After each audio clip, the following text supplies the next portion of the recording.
Everyone, today we are going to present about Christmas สวัสดีพี่น้องๆทุกคนค่ะวันนี้เรามานำเสนอเกี่ยวกับวันคริสต์มาส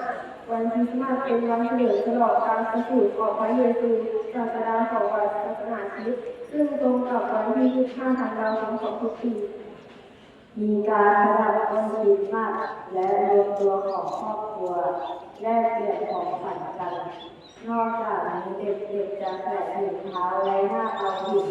เพื่อรอรับของขวัญจากซานตาคลอสในคืนวันที่ 24 ธันวาคม